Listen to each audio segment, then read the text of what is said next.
If you are preparing for this forthcoming JAMB 2026, these are the most likely questions you are going to see on measurements of physical quantities.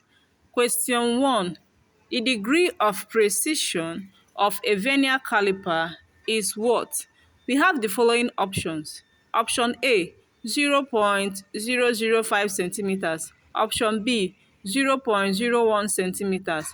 Option C, 0.1 centimeters. Option D, 1.0 centimeters. Now, we're actually looking at, or what they expect us to know in this particular question is for us to know the reading accuracy of vernier caliper. And the correct answer is 0.01 centimeters, which is option B.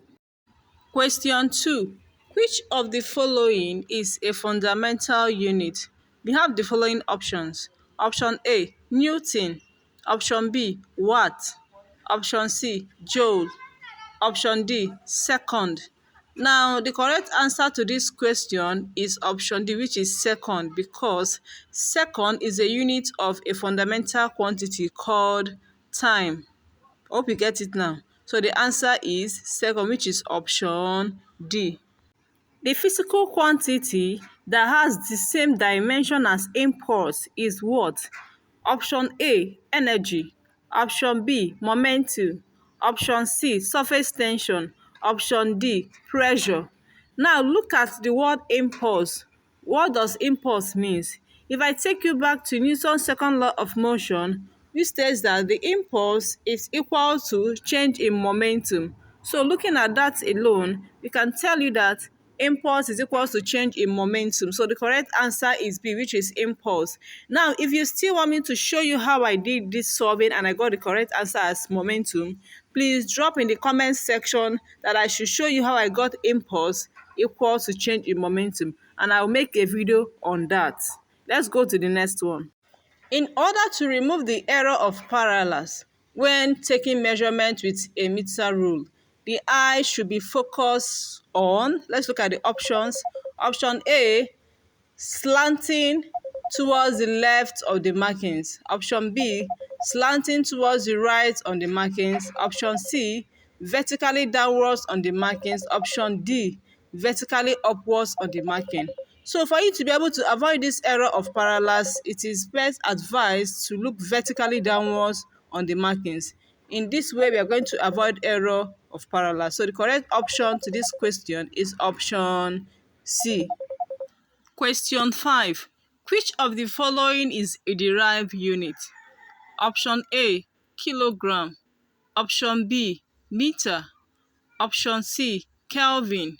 Option D, Newton.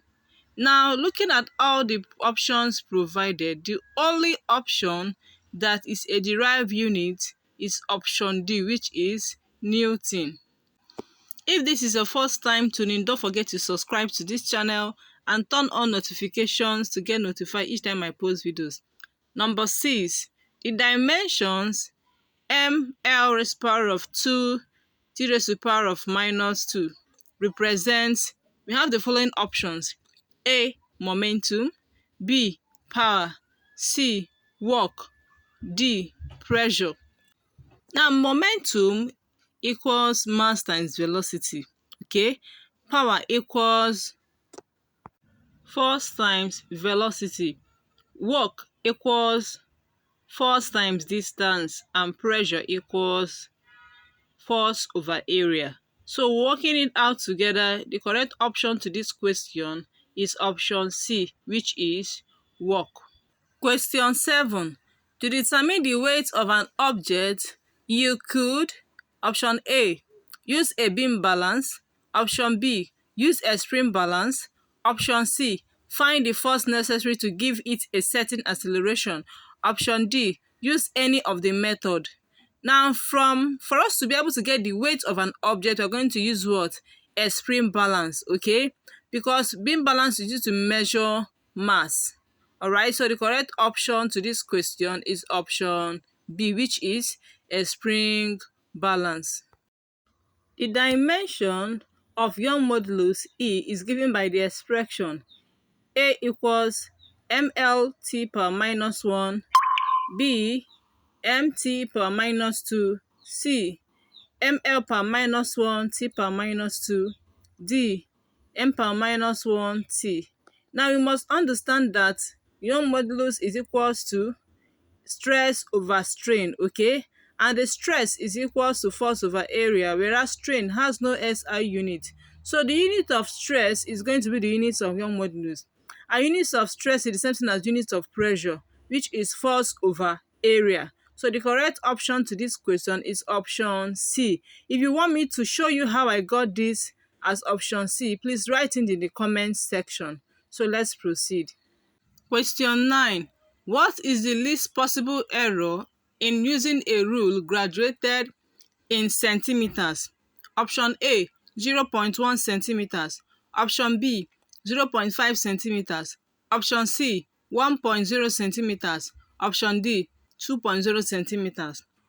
When using a meter rule, you are going to realize that if you want to measure, for example, 10.5 centimeters and 10.6 centimeters, you can now see that the difference between them is a difference of 0.1 centimeter. So that is the least possible error that can happen when using such instrument, okay? So the correct option to this question is option A, which is 0.1 centimeters. Question 10. Which of the following quantities has the same unit as the watt? Option A, force times time. Option B, force times distance. Option C, force times acceleration. Option D, force times velocity. Now, coming to this question, one thing you will ask yourself is this: what is watt? What is measured in watt? That is what? Power. Look at the power. What is power? Power is defined as the rate of doing work, the rate at which work is done. That is work done over time, or force times distance over time, or force times velocity, right? So the correct option to this question is option D, which is force times velocity. Thank you so much for staying and sticking to the end of this video. If there is any topic that you do not understand pertaining to this forthcoming JAMB 2026, please don't forget to drop it in the comment section and I will do a video on that. If this is your first time tuning, don't forget to subscribe to this channel and turn on notifications to get notified each time I post videos. And lastly, do not forget to share so that other students that prepare for this same forthcoming exam can see it and learn from there. I will see you next time in the next one. Bye for now.